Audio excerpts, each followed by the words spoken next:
Hello, everybody, and welcome to today's episode of Fit Chicks Chat. My name is Laura Jackson, And I'm Amanda Quinn.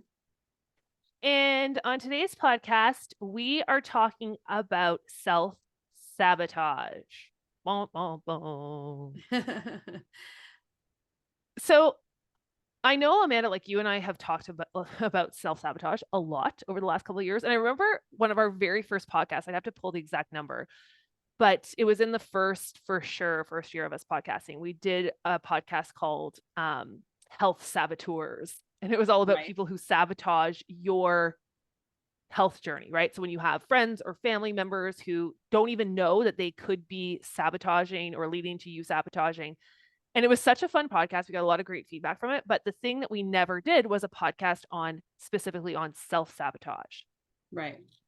And I feel like seeing self-sabotage show up a lot in my life still to this day. It doesn't ever go away. And understanding self-sabotage a lot more from a different lens, more from, a mindset lens and an emotional and mental health lens. I Hmm. see it totally different. And I think if we talk about it more, I think all of us can kind of like harness the power of understanding self-sabotage to work in our favor. I agree. I totally agree. I think that self-sabotage is it's the one thing that I think as human beings, I can't imagine that every single person doesn't deal with at some level. And when we discuss it and when we talk about it and when we give tools to be able to kind of work through it, it allows for us to just to not get stuck, right? Like, because sometimes I feel like we just get stuck in this rut of self-sabotage, or it's that yo-yo effect of going forward and backwards in our lives, regardless if it's health related, work related, professional, personal, whatever it is. But we see ourselves doing these same things over and over again, and just sabotaging what we truly want. But I know we'll talk about what we truly want after. Anyways, I don't want to get into all of those thoughts around that, but yeah, I just think that self-sabotage is something that if we don't talk about it, then sometimes we're not even aware that we're even doing it either. Well, and that's the thing that, and again, not to jump ahead, but awareness is everything. Like when we start to become aware of our own behaviors that are either moving us towards our goals or moving us away from our goals, then we can change them. But if Hmm. we aren't even aware that we're doing things that are, sabotaging what we actually want, then we can't do anything about it. Which is why, I love conversations like this because we get so many messages afterwards from people who listen or students who are like, I had so many aha moments during that conversation because I didn't realize I was doing those things. I Hmm. just thought those things were either normal or didn't even recognize that behavior or that I said that or acted that way or whatever. Hmm. So, if anything from this podcast, just, that one piece of even starting to become aware of where you might be self sabotaging can completely change your life. Hmm. So, I want to start off in a minute. We're going to be sharing some about our own personal self sabotage, which again, everyone does this in different ways in their own lives. But I pulled the definition from positivepsychology.com. So let's just talk, because I like to read the definitions sometimes because then we can talk about it from our own perspective on that. But self sabotaging behavior refers to intentional action or inaction that undermines people's progress and prevents them from accomplishing their goals. Self sabotage occurs when people hinder their own success. Hmm. Also, self sabotage can be conscious or unconscious depending on the level of awareness. An example of conscious self sabotage is deciding to eat cake despite a goal to get healthy. Right. Unconscious self sabotage happens when a personal goal or value has been undermined but not initially recognized. So I love that definition, right? Hmm. Because it's intentional action or inaction. So it's things that we do to sabotage ourselves and things that we don't do to sabotage ourselves. Yeah. And then the two forms of it, right? There's sabotage that we know we do. And I think that this example, they were talking about eating cake despite a goal to eat healthy, is the one that we see a lot, right? So obviously we have our holistic nutrition weight loss coach certification, which is starting this week. If you want more information, check out fitchexacademy.com/HWLC.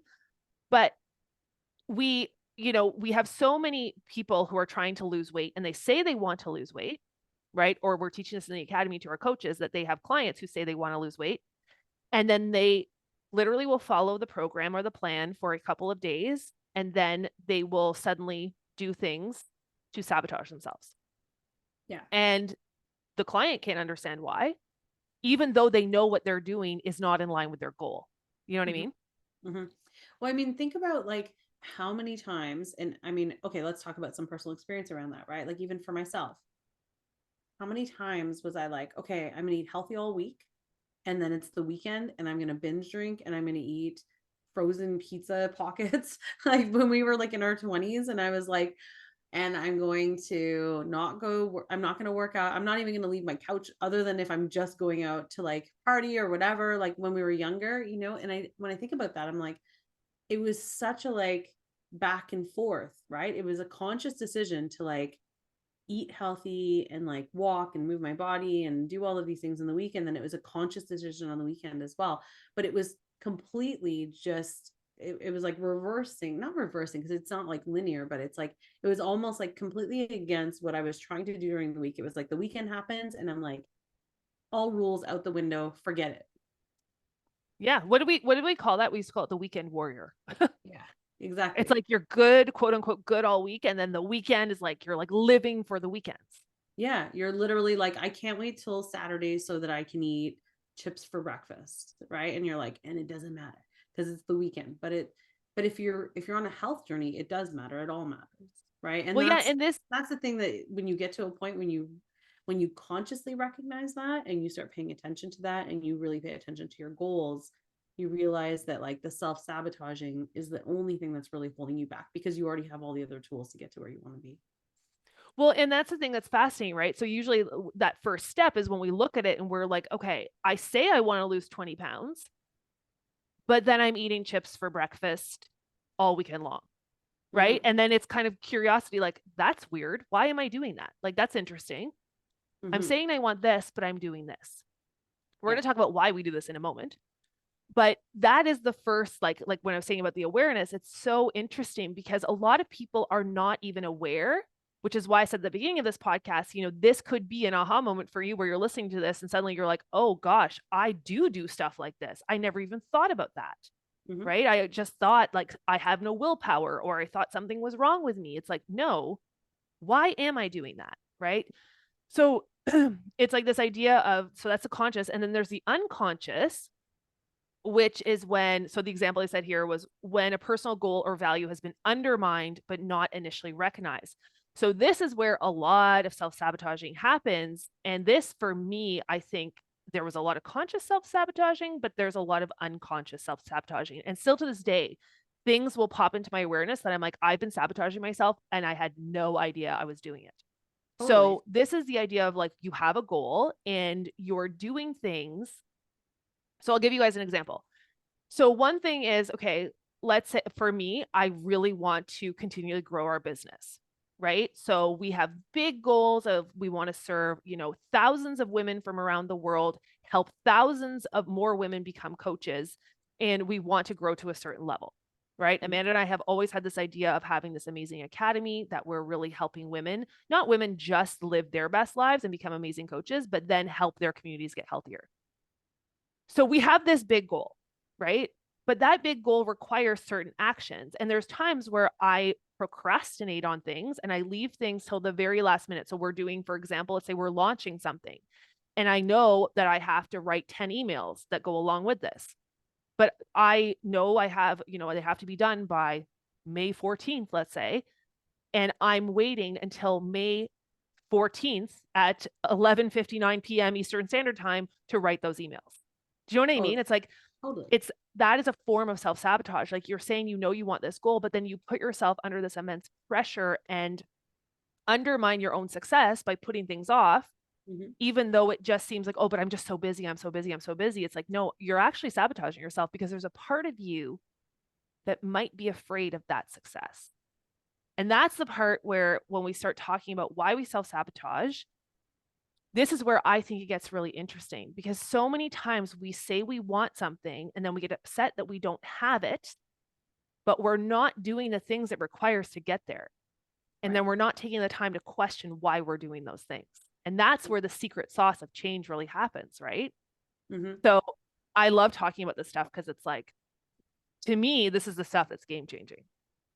I think so too. And I think it's the part that like when you become really aware and really um and not good, but like better at practicing paying attention to your like own saboteur, like when you start paying attention to it and you start getting more comfortable analyzing it and being like analyzing your behaviors and analyzing it and start being a little bit more aware of it, that's when you can start making really big changes, because that's like, and it might start off with just small things that you're noticing, but then eventually you're going to start getting better at like recognizing big things, like big behaviors or subconscious behaviors that you're doing, that you're like, oh my gosh, I totally can see why I'm doing this now. But it does take practice, I guess is my Well, it point. does. Like self-awareness is a skill and a tool we are not taught. We are Yeah. not taught this in school. We are not taught this in our culture. We are not taught this at work, nothing, right? And which Mhm. is why so many times, we think that our lives are the mercy of all of the circumstances that are around us. We think that, if everything around us changed, like if I won the lottery or if I just, if I was born with better genetics, I could be healthier, or, if I just had more willpower, I could lose the weight. It's like, no, once we start to learn this tool of self awareness, then we start to realize how much power we actually have to be able to change our own lives. Mhm. But you don't know what you don't know. Like that's always one of my favorite It's our statements. Like, you best don't know quote. what you Yeah. don't know.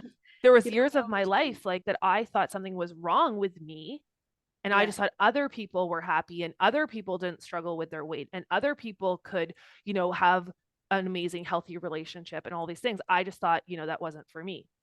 Yeah. And it was just all wrong. Like I just was not, I didn't know why I was doing the things I was doing. So let's talk about why we self-sabotage. Mhm. So the number one thing, one thing I want to say before we talk about why we don't why we self-sabotage, but is, I know how you were saying like that inner saboteur, and I always think of RuPaul because I love when Yeah. she is always on the runway. If anyone watches RuPaul's Drag Race, Amanda and I are fans, like super fans.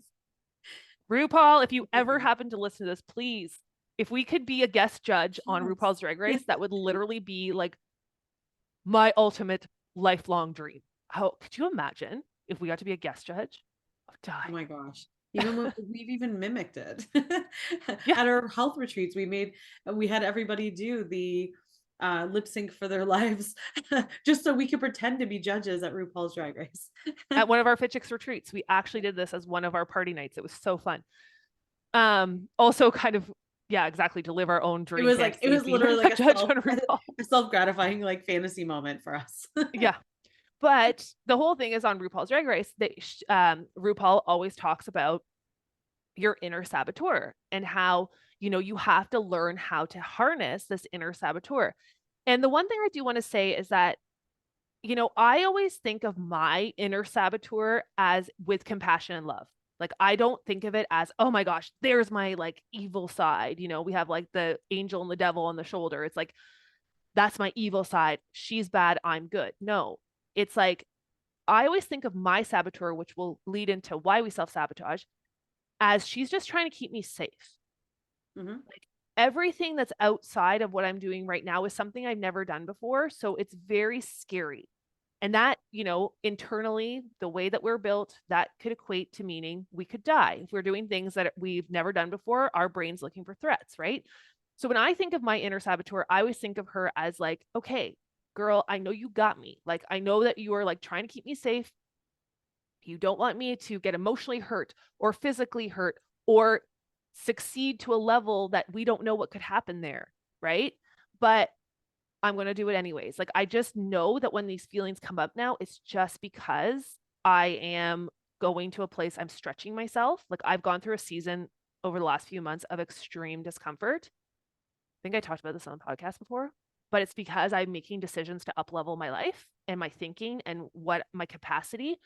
And it's very uncomfortable because I'm doing things I've never done before intentionally. And I feel like constantly like I'm just like, I want to crawl out of my skin. This last couple of weeks, I feel better again, but it's like I can physically feel that stretching because my inner saboteur is like, no, you can't do this. Who do you think you are? Da, da, da, da, da. And then I'm Mhm. like, no, I'm going anyways. It's so interesting as you're talking about that though. And I know you're going to explain all this in a second, but the way that you just described that, when you're like, the inner saboteur is saying like, who do you think you are? What are you doing? This and that. I love that you shared that's what the message is, because I think that going back to the idea that we all have this, and we probably have all heard our internal dialogue saying that same thing to us, but we always think it's just us, right? And so just Yeah. even the words that you just used right now, and being like, who do you think you are, and what are you doing, and are you crazy, that's like not for you, or whatever, like those are the kinds of things that I think every human being has heard internally, but we don't always vocalize it. We don't always tell people that this is the message that I'm fighting against internally, right? Like, this is what I'm up against right now, or this is the message that I'm hearing. And I have to make a conscious choice to not listen to that and go anyways. And so I just think it's really powerful for you to share that, because I think those exact words are what I think almost every person, it might be sound a little bit different, but it'll sound very similar. Well, yeah. And everyone has, I always think, if you're listening to this right now, like think about your inner saboteur. So I use the example, like Amanda was saying, like, who do you think you are? My inner saboteur is a little more mean. She's kind of more like, what the heck? You know what I mean? But some people's inner saboteur, especially when you're, trying to make health changes, lose weight, on a health journey, it could be a nice saboteur. So things like, oh, you've been so good. You deserve to have Oh, dessert yeah, yeah. today. But you're doing so well, drink the bottle of wine, enjoy yourself, right? Yeah. It's so fascinating because it could be a mean girl, but you'll only know what yours is. Mine likes to Mine's kind of definitely ride mean.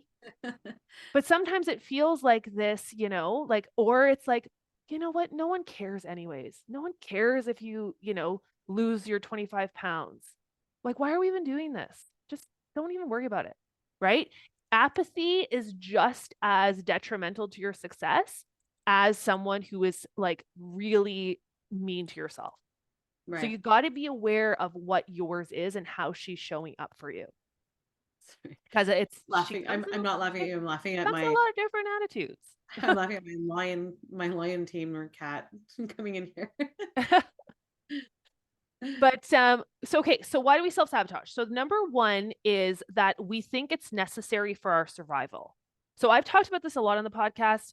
We don't like change. So when we're sabotaging, it is actually like our, inner saboteur is just trying to keep us safe. Yeah. You'll notice it when you set a goal, and it feels really good when we set goals. Goals release dopamine in our minds. I am a goal junkie. For me, goals are like literally like I just ate a pound of sugar. Like, it lights up every dopamine feel good receptor in my reward center. I love goals. Like, Right. I sent you a post this weekend, man, about like, I can't remember Oh, what I it said, but saw it. something I saw about it. The one about the launching. business. Yeah. Yeah. And it was like my downfall is that I have a business idea every second and I want to launch it in the next 5 minutes, basically. Yeah.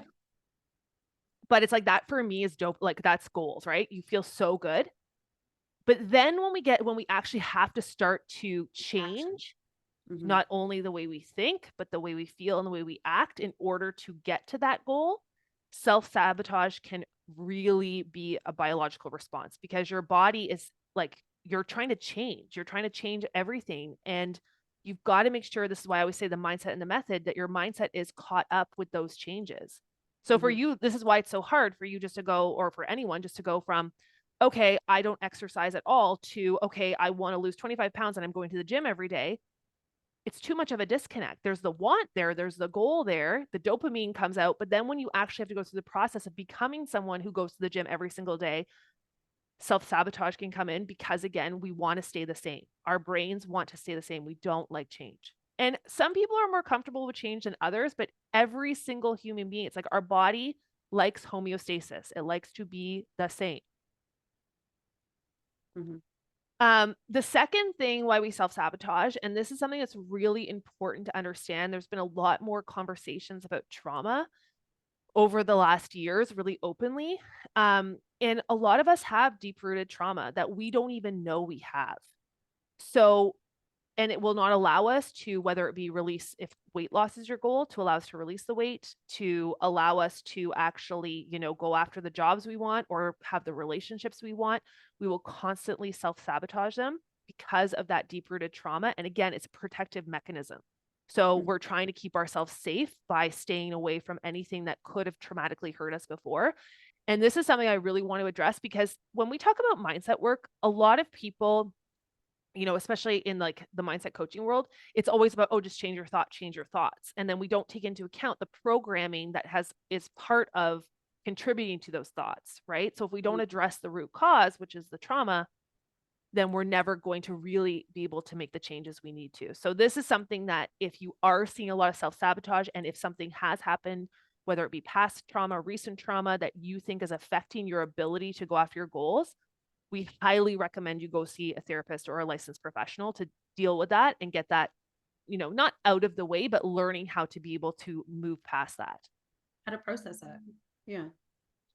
Yeah. And trauma is huge. Like, a lot of us are trying to outrun our trauma. We're trying to outrun things that, because again, this leads to number 3, we also self-sabotage because we're modeling past patterns. So Mm-hmm. this is where, I do a class, one of my other coaching things about money. And, your relationship with money is like a relationship with your body. It's like a relationship with your business, with your clients, right? Everyone's relationships stem from our foundational places where we're taught. So that could be your biological parents, that could be your parents, parental figures, or your community you grew up in. But like, for example, if your parents told you things like you have to eat everything on your plate, like that's a big one for a lot of us. Like, we don't Mm-hmm. waste food. Yeah. Or if you grew up with not having as much food, like, well, there's not enough food, you've got to eat. Or things like good girls don't eat too much, or don't eat candy, or whatever it is. We then create and repeat those patterns as we head into adults in different ways. So we're modeling past patterns that we've done, and then we don't even realize we're doing it to sabotage what we want. So I Mm-hmm. even know that one too, about eating everything on your plate. Like, that's a huge one for a lot of our students talk about in the academy. Like, well, I grew up, you can't leave the dinner table till everything's eaten on your plate. So even when I want to say no, or I'm full, I feel like I have to keep eating everything. Yeah. And And then it's they're so overeating and they fascinating. don't want to.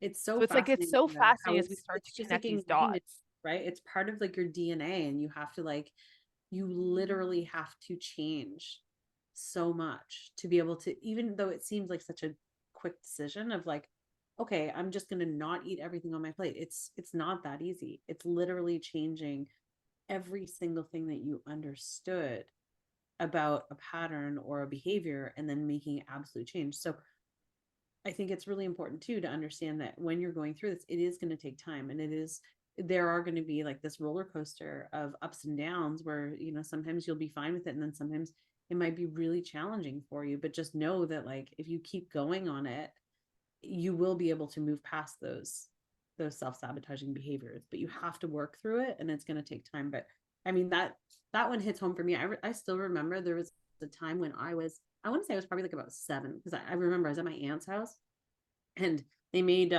homemade like egg McMuffin kind of things, and they were like, you have to eat everything before you're allowed to go play. And you know me, I don't like eggs. Like, I wish I did, because I know they're so good for you, but I just don't like them. I really just don't. It actually really bothers me that I don't like them. It's like, I want to eat them so bad, and I just really don't like them, and I never have. But don't. There's a reason why your body doesn't like them. I know, but I just wish I could. I just can't. But so anyhow, I remember sitting at this table, and I can even picture the room, because I remember my parents said, they're like, you can't leave the dinner table till you're done. And I sat there, I am not joking, until we were leaving to go home that night, like till it was bedtime. I just sat there and I was like, all right. And I just Yeah. sat in this room by myself with this plate in front of me, because my parents refused to let me get up, and I refused to eat it because I knew it was going to make me throw up because of the texture. It just made me feel ill. And but it's so interesting, right? Because it's like, and now I'm trying to break all of those habits. And this is another, like, obviously a whole other conversation, but it's like breaking those habits around that, where with my daughter, I'm always just like, pay attention. I'm like, if your tummy says you're full, that's cool. And if she hasn't eaten her, like, veggies and things like that, if it's dinner time, I just keep it. I put it in the fridge, and then I'm like, if you're hungry later, you can have it later. And that's it. Well, Because yeah. I'm And this is really where trying too, to even train for her me, to I understand. remember Mm. like my mom going on, when I was 13, my mom was on a diet. And I remember that was right when I had hit puberty. So I was kind of like not a super skinny kid, but my weight started to change after puberty, right? So I went away for a summer too. Like I remember I was later to develop, it was like grade 7, and my parents had got divorced, and I was going on a family trip to England. And I left looking like a little girl, and I came back looking like a 25-year-old. Like suddenly I had boobs and I had hips and I had all this stuff, right? And but I remember during that time really being aware of my mom. She was trying to lose weight and going on this diet, but of course she was going through a divorce and she was losing weight rapidly, and then she was getting all this attention because she also was stressed out and whatever was going on.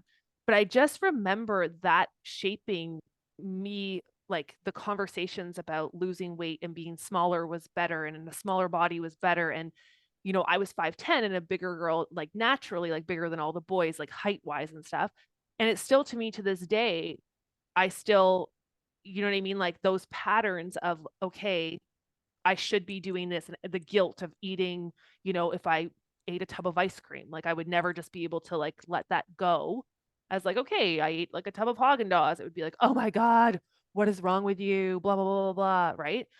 So it's just interesting as we like, again, that's my favorite word. You guys hear this a lot. Like it's interesting because it neutralizes when we talk about heavier things too. You can just kind of get curious about what are the things that what is the goal you want and what are the things that you are doing or not doing to get to that goal and why, and just Yeah. get curious about it.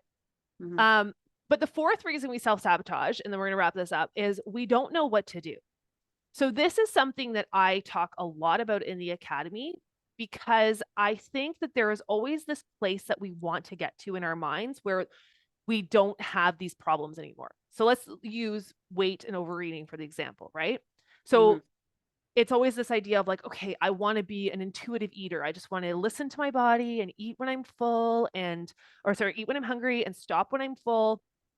But the thing is, if we don't know how to eat, if we don't know what are the right types of food to eat, if we don't know what are the right, combinations to eat in, or if we just don't know if our body is so out of balance because our hormones are out of balance, our blood sugar is out of balance, we're having all these different cravings, we're never going to get to that place where we'll just, be able to intuitively do this. So we Right. have to learn how to do the thing to get to our goal. We have to learn how to fuel the body, the method and the mindset of weight loss. So I know for a lot of people, they are sabotaging themselves because they don't actually know what to do. So it goes to the place of like, I want to lose 25 pounds, but I don't know what to do. So I'm not going to do anything. Mhm. Or I've tried everything, which again is a very, that's a thought because if you have not, like, if you listed out everything, there'd probably still be about 150 things you could do. But I've tried everything and nothing works for me. Mhm. Right. A lot of times we don't know what to do. So then we allow ourselves just to quit because it feels like it's too much to learn. So I know for me, like this has been something as well that I always work on my mindset around. Like if I don't know something, I'm like, I'm in the process of learning how to lose 25 pounds. I'm in the process of learning how to, build a global empire. I'm in the process of learning how. So it gives me that space instead of putting the pressure on where I start to sabotage myself and I pull back. Mhm. Because that's what we usually do when we start to sabotage ourselves. We just start to do things that are not in line with our goal, or we do nothing. Right. And then we get mad at ourselves because we're not getting what we want. So it's this fascinating, like, basically spin cycle that we stay in. And I just think a lot of times it's just that we just don't know what to do. We just got to find the right teachers, the right courses, the right classes, the right coaches to start to help us uncover how this path works. I was going to say, and I think one of the most powerful things you can do is recognize that you don't know what to do, like you don't have all the Yeah. answers, and be okay with that. Like don't do it in like a shameful way. It's very much just like, okay, I don't know the answer to this. I don't have all of the answers. I'm not meant to have all of the answers, right? And so you can have, there's so many resources out there to be able to support you on whatever journey, if it's professional, if it's personal, if it's health related, whatever, and reach out to someone to be able to gather the information that you need.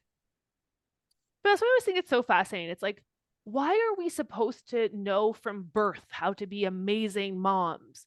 And then we're supposed to know how to take care of our health. Just no one ever teaches us our whole lives, but then we're supposed to know how to, support our health and support weight management and all these things. And then we're just supposed to know how to, manage our finances. Like, it's crazy to me Yeah. the pressure that we put on ourselves. But then again, pressure really leads to a lot of self-sabotage, because what is one way to release the pressure, right? Is to do things like overeat, overdrink, binge on Netflix, do things that are not in line with what we want, right? Because it releases that pressure and gives us a moment of feeling good. Like, how many times have people said, "Oh, I'm on this weight loss journey, but, and I want to lose weight and I want to eat healthy." I hate the word healthy, to eat nutritionally dense, but then 2 days later they eat a whole cake, Yeah. right? It's because of that, the pressure builds up and it releases the pressure. It gives you a moment of dopamine, but then what happens? The cake is gone and then you feel like crap, and then you're back to beating yourself up, and your saboteur is like, "Well, see, I told you, Yeah. you're not able No, to do it's this. it's so This it's is going so to work for true. you." It's so true. It's like this vicious cycle that you get stuck in, which is why I think releasing the pressure by just doing things in smaller doses and not trying to do everything all at once is also a really great tool to be able to help you navigate through changing that self-saboteur, and like not just the mentality of it, but like also the process of it, right? Just by doing things in small doses versus trying to do, it's like on a weight loss journey, trying to do all of the things. Like I've never done anything in, I've never worked out in my life and I've never eaten healthy. Let's just say that someone's starting there and that's their starting point, and that's great. They want to start doing something. They oftentimes want to jump in and be like, I'm going to go to the gym 7 days a week and I'm going to eat healthy and I'm going to do this and that. And then they self sabotage because it's too much. It's too much all at once. And we need to just like slowly get into this new groove of like, this is who I'm becoming. Yeah, and I also think too, you have to get to know your self-saboteur, your inner self-saboteur.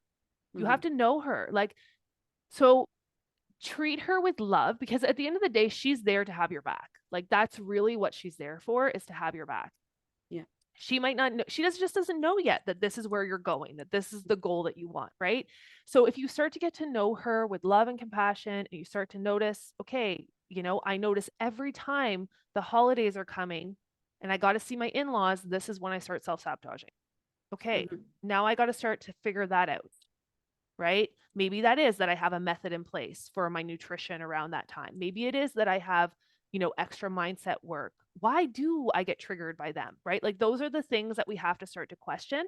But look at your inner self saboteur. Like, she is this amazing, like, interesting person who can literally change your life if you don't push her away, if you befriend her.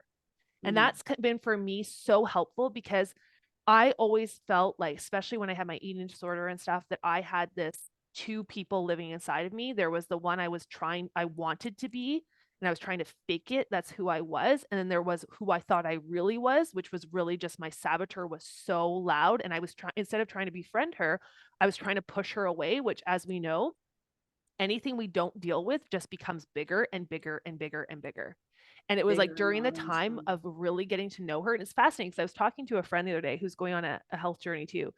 And I was saying to her, it's crazy how much I know my body now, like, because of getting involved in this type of work. I know when my stress is too much. I know when I need more water. I know when my blood sugar is low. Like, I am so in tune with my body. But if you would have asked me this 20 years ago, I literally felt like I was living in somebody else's body. Like, Yeah. I felt like my body was not me. And then the saboteur was there too. And it was like, I felt like I was 8 different people. And it's like, what is happening? Mm-hmm. So that is my one piece of advice too. Just get curious about her, befriend her. She's there to keep you safe. Be like, girl, I want to get to know you. I want to know why you're doing all these things when I want these goals. And the more you do that, because she will never go away. She's never going anywhere. This is the biggest lie that people believe, is that one day you're going to wake up and feel different and never feel negative again. It doesn't work like that, because every time you grow and go after a new goal that you've never done before, she's going to show back up. But Mm-hmm. so the more you can like hanging out with her, even if it's not necessarily the best feeling, the better it's going to become. So with that, we are going to wrap this up. For anyone who is interested in, of course, learning more about fitness, nutrition, health coaching, make sure to check us out at fitchexacademy.com. Right now we have our holistic nutrition weight loss coach certification, our doors are closing.